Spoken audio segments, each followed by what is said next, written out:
Hello and welcome to a demonstration of the Enov8 Data Compliance Suite. Following on from our contextual overview video, in this video I'll be taking you through an end-to-end workflow of how the solution actually functions. When a user logs into the solution, they're greeted with a landing page showing them some high-level information. They can then also navigate to the navigation bar. Now the first process is to actually profile your data to understand where your data risks actually reside. And the solution takes you through this sort of very intuitive workflow of profile, mask, validate. The first process is actually defining the profile configuration. So I can jump into one of these profile configs here. And up the top here I've got my meta string. Now meta string is basically looking for various different keywords for the naming convention of my database columns or data set columns. And I can also set things like tolerance and depth. Now tolerance is basically how many matches that I'm looking for and what the depth of records are for the patterns that I've got down the bottom here. Now these patterns here are basically the kind of sensitive information that I'm looking for, such as names, both personal and organizational, addresses such as email and street addresses, and other core or sensitive primary PII or secondary PII or personally identifiable information such as date of births, credit card numbers, and also some identifiers such as in this demo I'm taking you through some Australian data, but it could be configured to on out of the box. It comes with various different multi-geography data patterns that the solution can be configured to look for, such as Australian business numbers, Australian corporation numbers, or tax file numbers. For example, in the US you could be looking for social security numbers. You can also include or exclude tables as part of your profiling search, and this can be utilised to, say, test it against one data table, or if, for example, you wanted to exclude it from some system tables that you knew couldn't possibly have any sensitive information. Once I'm happy with the profile, what I can do is I can save that configuration out for utilisation by executing it against a data source. So here what I'll do is I can execute it against my Oracle data. Now what I've got here is I've got an Oracle table that I've set up as the inclusion, so I'm just profiling this one, but I've also duplicated that as an original data set as well so that we can then compare those later on. So here what I can do is I can execute that against a particular data source, and what this will do is it will actually go through and profile that data. So if I jump to the dashboard here, what this will do is I can go down the bottom and I can actually track the status of that profile. And you can see it's already been running and it should complete momentarily. So yep, that's now completed. And what I can do now is, now that the profile is actually completed, I can jump into a report of what it actually found within that data set. So we can see the column names in that table, what kind of column data type it is, the length of data and that the column has set to, and also any suggested content that it did based on the type of data that it was profiling. We can also see that meta was found in some of them, some that didn't contain PII as well for the actual data.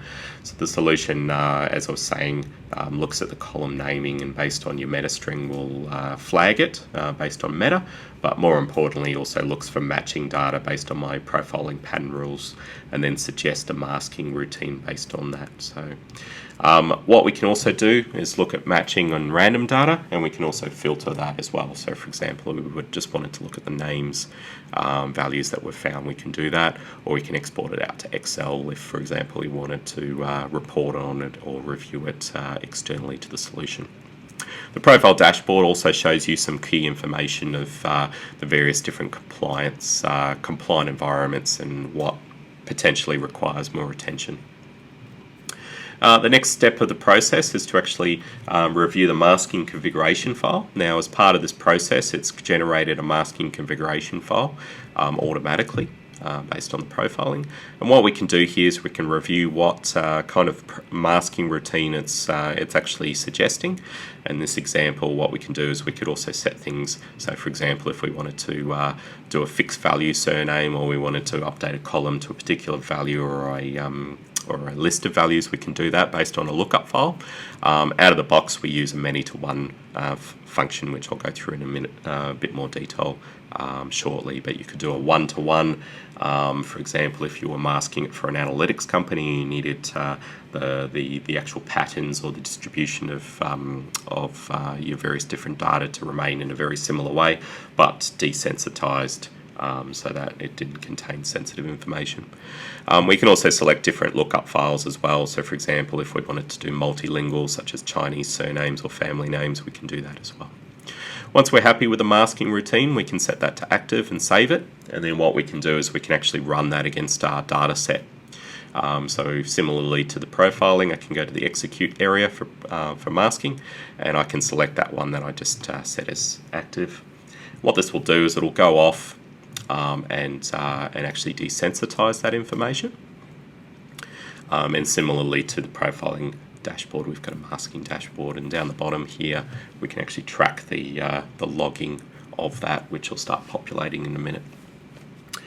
So what the solution's basically doing is it's selecting column by column all of the data out of the source column. It's then running a hashing routine on that, and the hashing routine will basically generate a number based on the source value. And then what it will do is it will select from the lookup file that was selected in the masking configuration file a replacement value. Now, this is the way that we basically ensure that no matter what table or what application that you target with the solution, as long as you're using the same masking routine or the same lookup files, the integrity of the data across various different tables or applications remains the same, so that you don't break any test integrity. So if you're logging into your customer system, you're seeing, say, the name John Citizen, and if you log into, say, your billing system or a different, say, internet banking application, it remains that John Citizen name. Now, the reasoning that those masking routines were called many-to-one is that although the original value may be John and say Sam in different columns as a first name, they will potentially still change to the same value. So John may change to Albert, and Sam may also change to Albert. So that's basically means that the masking can't be reversed because you're not sure of which one was actually, if you're looking at an Albert in the masked data set, you don't know which one was John and which one was Sam, so it's non-reversible.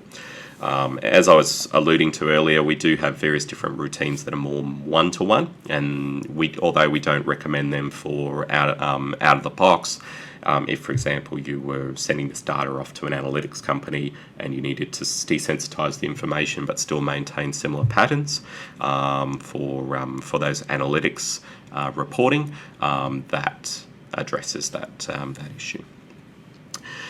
Just while this is running, one other thing to note is that the actual masking process itself, once your masking rules are defined, when you're actually taking up refresh copies of production to update your test environments, these processes in the solution can all be called via our Open REST API.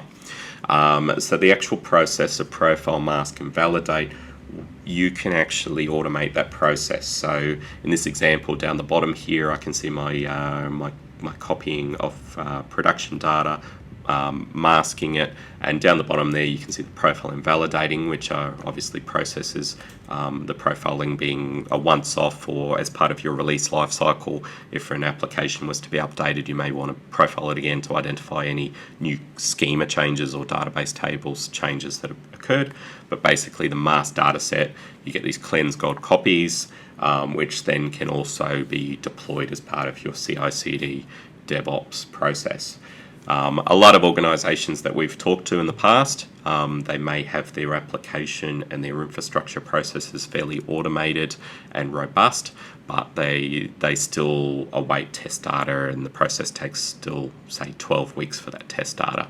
So this fundamentally alleviates that issue by embedding your test data process as part of your whole DevOps automation. by then deploying it into your various different development and test environments. The testers and developers then can also view that data via the data view functionality within the solution, which I'll show you shortly. And the solution also has capability to actually call on a DataOps library to fabricate data if you wanted to do that for, say, a scenario that doesn't exist in production. Let's just see how our masking's done. So we can see that it's just doing some of the last identifiers now, and we'll just await this to finalise.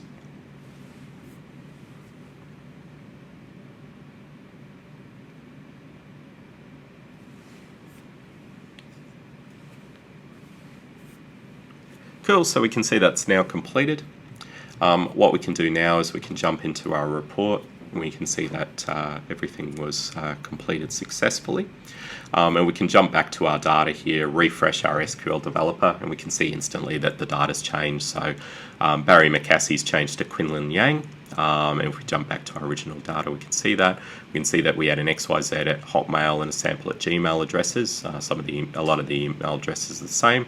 We can see that that's changed to Leslie at iCloud, and the sample ones have changed to Istopian email addresses at ATT. We can also see that the addresses are now in 94 Wellington, and credit card number ends in 7872 now. We can see it was a sample address and was 7871 in the original data. We can also see the org name was MOQ Limited and the ABN ended in 8991, which has changed to Puma Series in 5911. The last process in the workflow is to validate your data, and that's a simple process of executing that against the same data set. What this is fundamentally doing is looking for production patterns that may still exist in our data set, and the way that we do that is basically, if I was to simplify it, for every 100 McDonald's, there may be 50 Smiths, 25 Guptas and 5 Zangs in a production data set in a particular geography or a particular organisation. And what this does is it basically looks to see if those patterns still exist. And we can see here for these two name values that we've targeted, there's no production pattern percentage at all. So there's no production patterns that are found, which is good. But if, for example, we were to have a look at an earlier one that I've run against my original table, and we can see there's 80% and 72% for the various different name values there, which would indicate that this data still contains production data. What we can also do is some of the DataOps accelerators is we can execute these pattern searches on particular data. So you can actually select your data source and your particular data set. And let's say, for example, I wanted to baseline it on my original production data, and for surnames, I can execute that against that data set. And what this will do is it will basically, once it's completed running, is it will show me the most common surnames that are actually here, or what the distribution of the data is. So I can jump in there and see that Smith, there was 258 occurrences of that, and the various different names going down to lesser and lesser. What I can do is I can save that off as a pattern then to then go and use that validation functionality against my mask data sets. So you're basically comparing your mask data with your production baseline then. The last process in the solution is the data view capability. And what this basically allows you to do is write SQL queries to then go and mine for your data. So in this example, I've got a simple select star from sample customer, but you could have multiple tables that you're doing a sample or a selection on. I can also define this as a public view or a false, or just or lock it down to, say, just this configuration area. And what that allows is, instead of executing from the configuration area, what I can do is I can have windows that are exposed to, say, the developer and tester community, so they're not writing their own queries but just using ones that have been predefined in the library. What I can then go and do is I can select say various different characteristics of this data, such as, say, I want to look for my test case, a female customer and their credit card number starting with 37. I can then go and export that data out to Excel for use in my test automation or my test cases. Just finally, there's also various different reporting within the solution, such as compliance dashboards, which show me in very simplified view the actual status of my different data sets, when they were refreshed and when they were profile masked and validated to identify what is actually compliant and what's not. And we also have a compliance heat map here, which shows across our different environments, our applications on the left and our environments on the top here, and what's compliant and what's not compliant, or say what's been profiled and what hasn't been profiled. So this allows an auditor or compliance officer an easy way of basically being able to identify that. That's all I wanted to go through in this particular video. In another video, I'll be going through some of the orchestration and the DevOps, DataOps capability within the solution. But thank you for your time, and hope to speak soon. Thank you.